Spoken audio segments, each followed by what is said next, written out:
Welcome back, friends, to the channel. Today I'm going to show you what you could potentially make with those in the hoop block quilts that I have been sharing with you on Patreon.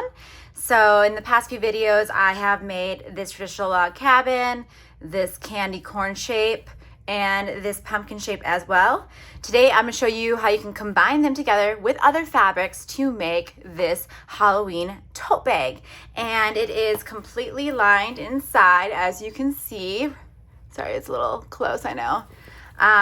But it's a good size for like a little, not a little kid, or probably up to maybe second grade, because it will fit a lot of candy. But for those teenagers, they're gonna wanna have, of course, use probably their pillowcases to get as much candy as they can. So anyways, I'm gonna show you how to make this, and because it is a longer process, I'm actually going to split this video up into two. So today, I'm just gonna show you how to combine the squares and cut out your fabrics and do this top stitch, because as you can see, there is a top stitch that I made that I will share with you on Patreon, where it's a bat, and there's a moon up here, there is a pumpkin and a cat and some squiggly lines to connect them all, so it gives that more quilted look. So yeah, I'm gonna show you how to do that first part, and then in the second video I'll show you how to actually construct the bag. So let's begin.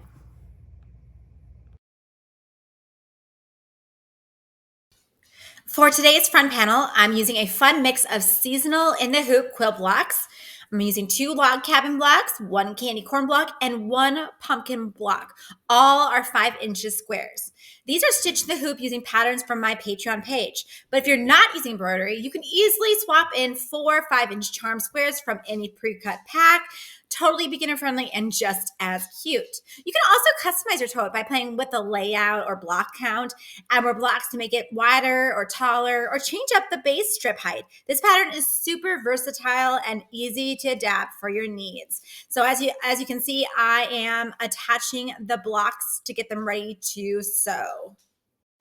Next, I'll sew the blocks together using my sewing machine to create the front panel of the tote bag. I'm going to be arranging my 4 quilt blocks, my 2 log cabins, 1 candy corn, and 1 pumpkin in a 2x2 grid. You can arrange yours in any order that looks best to you. And I'm also using a 1/4 inch seam allowance, and I'll start by sewing the the bottom 2 together first, and then the top 2. It doesn't matter which one you do.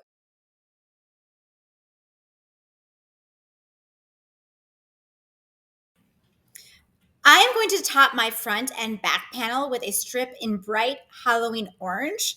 The strip needs to be 2.5 inches wide, so I'm going to cut out a long strip for that to add just a nice pop of color to this tote bag. I'm going to start putting my rows together. So here's my second row technically, and I am going to do a top piece of fabric right here, where I will put Oliver's name right here. And so to figure out the size, so this is 2.5 inches width, but I need to find my length. And so I'm just going to take my my 2 quilt patterns here, and I'm just going to go use this mat as my ruler. So 1, 2, 3, 4, 5, 6, 7, 8, 9, 10 and a half. So what I need to do is cut out 2 of these strips at 10 and a half. So I'm gonna do the same thing here. 1, 2, 3, 4, 5, 6, 7, 8, 9, 10 and a half. And I cut out 2 because I'm gonna have 1 on the front and 1 on the back.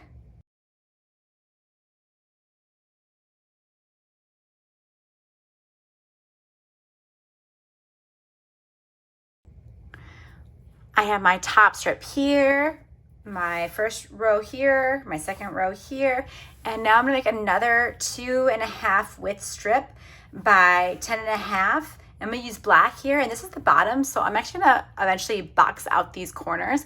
I'm gonna do black, because then it's gonna blend in really well with this bottom color right here.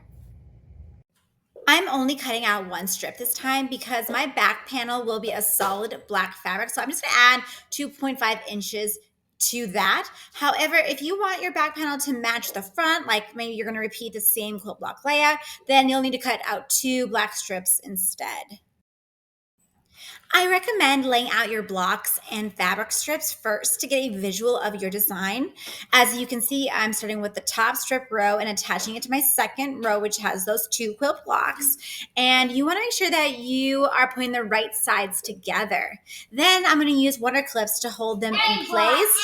Then also the pieces together using a 1/4 inch seam allowance.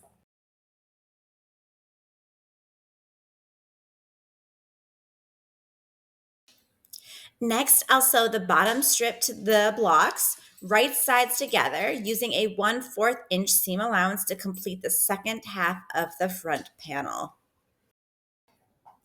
To finish the front panel, sew the 2 halves together with right sides facing each other and use a 1/4 inch seam allowance.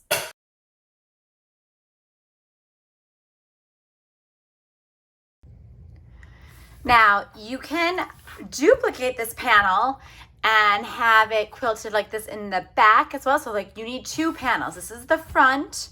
You'll need one for the back. I'm just doing black on the back with the orange stripe at the top. So I'm gonna actually measure this. So I'm gonna take this and I'm gonna fold it down just like so. But I'm gonna leave this flat open because I do need the, I need to make the bottom, I need to have the bottom box corner part. So I'm just gonna flip this over. And I'm gonna measure it. And I'm just gonna use my mat. And it's 1, 2, 3, 4, 5, 6, 7, 8, 9, 10, 11, 12 and a quarter high. But we need to have an extra 1/4 inch because of sewing. So I'm gonna do 12 and a half height and 1, 2, 3, 4, 5, 6, 7, 8, 9, 10, and 10 and a half length. Okay, so I'm gonna go and grab some black fabric, 12 and a half high, 10 and a half wide. And I'm gonna do that right now.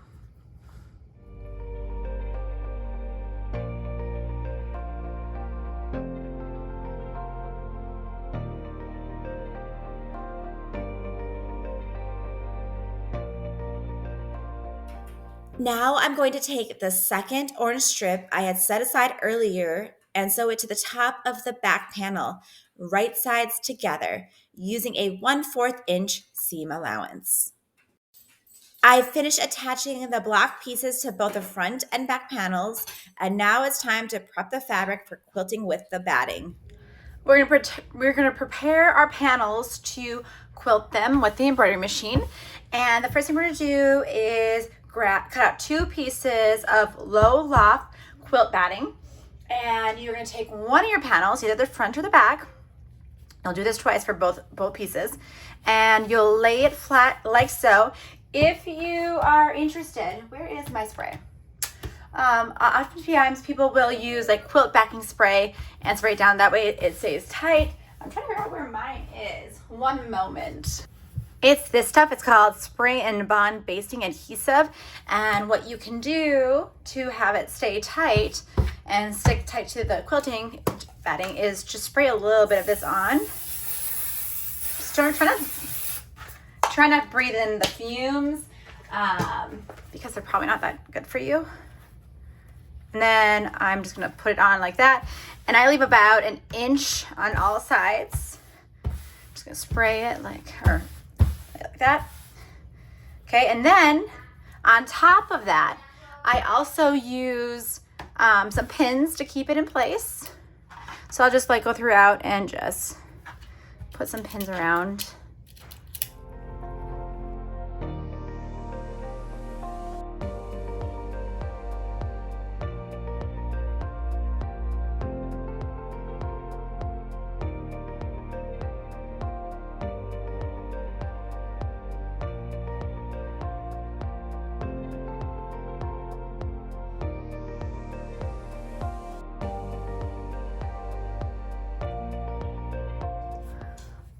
I'm gonna now quilt my two panels, the front and the back panel, and I'm gonna use my magnetic hoop. I got this off of Amazon. It was super cheap. It comes in multiple sizes. So this is the 8x12 because that's the largest hoop my embroidery machine can handle, but there is also a 5x7.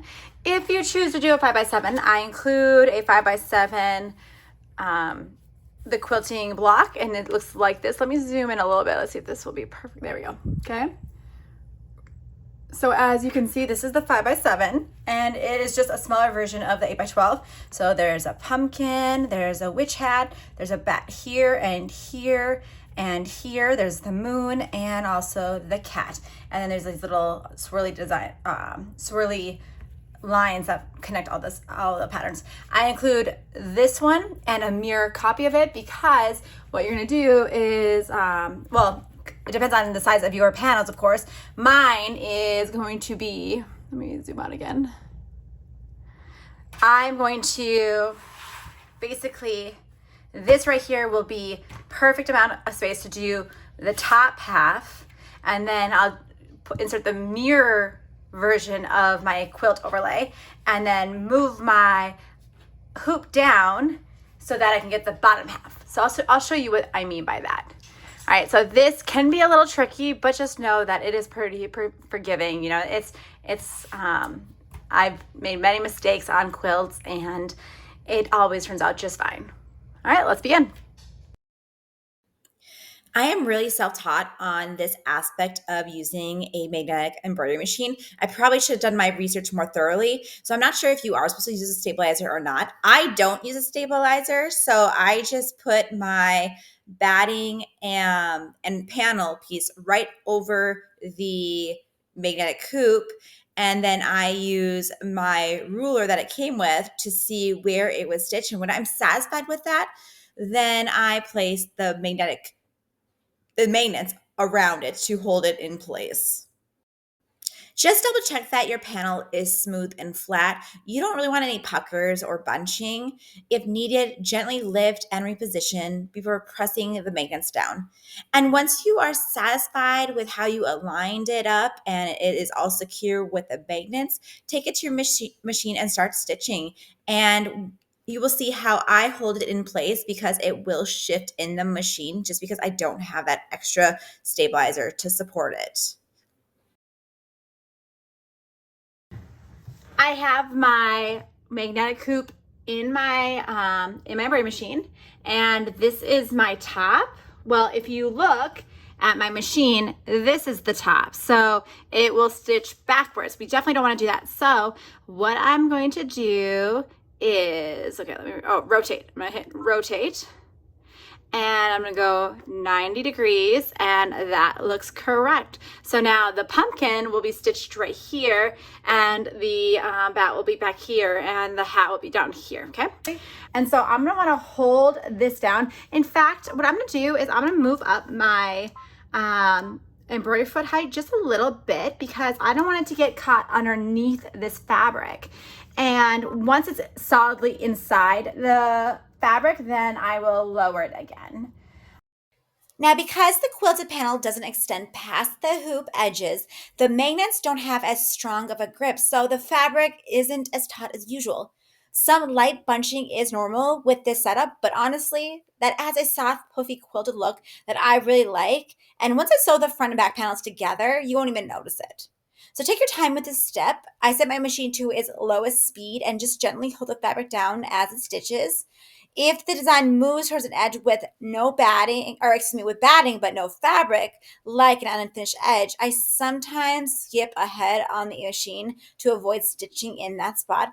Also, make sure you remove all of the pins. You do not want to break your embroidery needle when you're stitching. So really slow and steady is key here. Just keep an eye on the stitch path and you'll be good to go. It's stitched out beautifully, as you can see right here. And as you can tell, it is, of course, bigger version of this design. So you can determine if you just want to do a smaller version or a bigger version. I kind of like the bigger version like this, okay? So now I have to reposition my quilt panel so I can do the bottom half. So I'm just going to remove all the magnets and just slide it up. Doesn't have to be perfect. Just have to make sure that I get the very bottom. It's about right there, I'd say. All right, so then what I'm gonna do is, oh, I definitely don't wanna get the top though, because I do not want it to be stitched over this, so it's better to have excess down here than up top. Okay, so that actually is probably pretty good. Let me double check. It's kind of hard to do this one because I would say this is probably good. Maybe a little more. Okay, so then I'm just gonna put my magnets on it.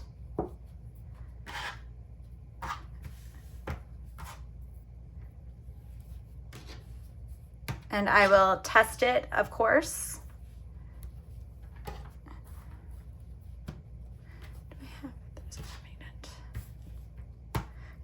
All right, and I'm gonna take it over and sew the second half. Just like before, I have to rotate it. So I'm gonna go like this, I'm gonna do 90 degrees. Okay, perfect. Now my pumpkin is on this side this time. I just wanna check out, see where I will be sewing. I just wanna make sure that, okay, so it looks like it might be a little overlap. So we're gonna have to change this because you see how it's overlapping right there? We're gonna move it up. Sorry about my dog there. She must see somebody. We live behind a park and she's a golden doodle, so she likes to bark. And so she must be warning me that someone is walking on the path by our house or at the park itself. All right, so I'm just gonna grab this just like so. The more batting you have, the easier it is. I might put it in the middle just like this, okay? And I'm just gonna go like this maybe. And see how I like that. Okay, perfect. And I'm gonna put a magnet right there just so it stays still.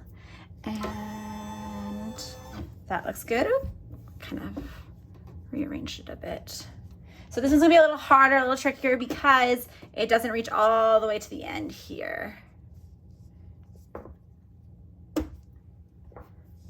I would definitely have your sewing machine, your embroidery machine on low.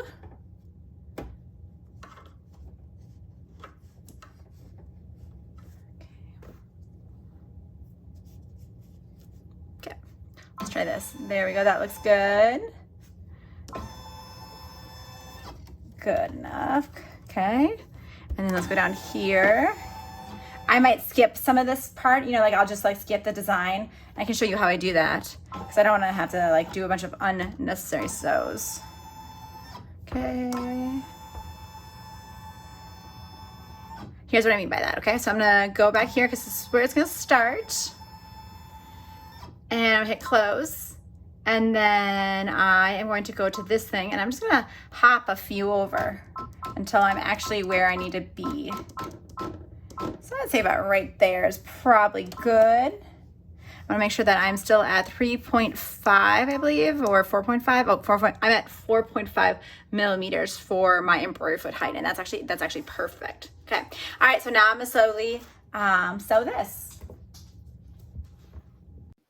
When I reach the batting edge without fabric, I stop the machine, cut the thread, skip ahead to where the fabric starts again, and then resume stitching. And I just repeat this until it's completely done.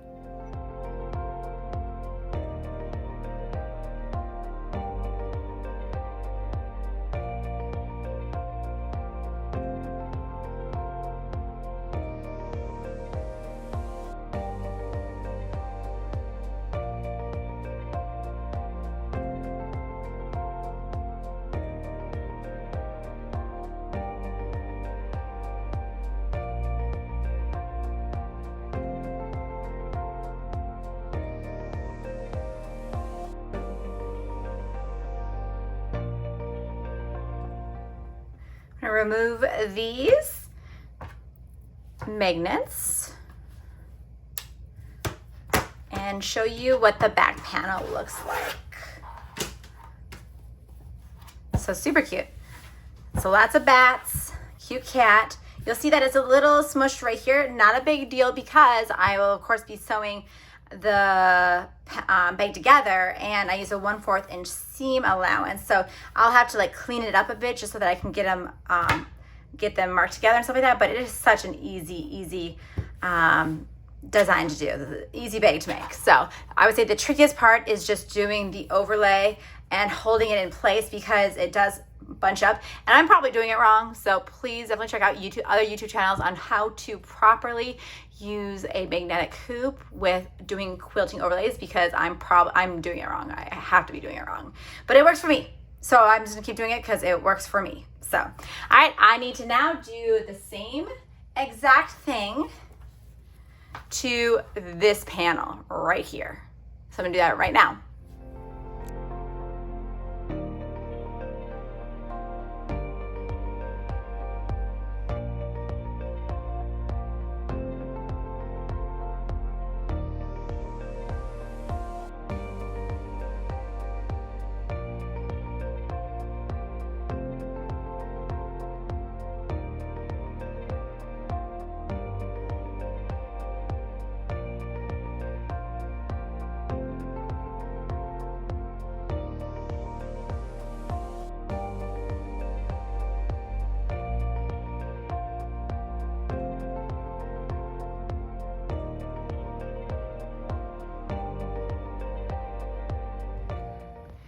I am done doing all the black block stitching right here, and so this is my top. And now the next step I'm going to do is I'm going to personalize the top with my son's name right here. And I totally forgot I have a bunch of black and white, or glow in the dark thread, I should say.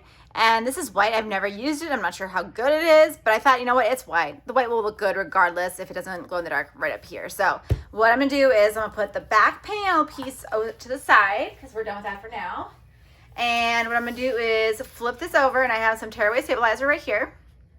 And all I'm gonna do is use some basting adhesive and basically go like this. Definitely don't have much, because I don't really use this much anymore. I used to use it all the time when I made shirts, but I kind of don't do that anymore. All right, I kind of need to have it go up like this. Okay, just gonna go like that and see if that's good enough. I'm gonna grab my 5x7 hoop and try to align this up as much as possible.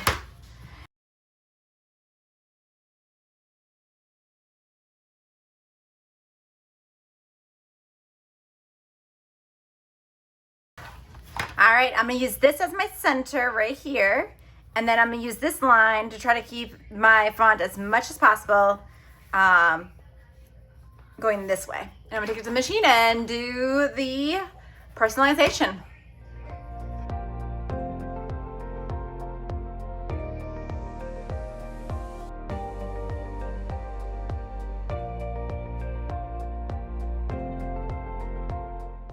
Remove the project from the hoop and gently tear away the stabilizer. We are done with the embroidery machine, and so now what we're gonna do is cut around the edges to get rid of all this excess batting. And so I'm just gonna use a ruler like so.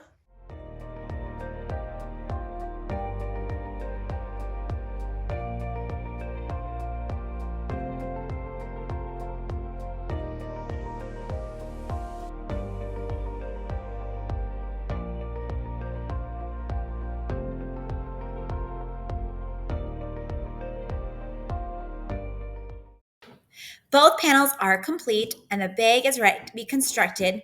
You'll see how to put it all together in part 2 of this video series. Thanks for watching. This design is free on my Patreon. Check the link below. And don't forget to like, subscribe, and follow for more creative fun.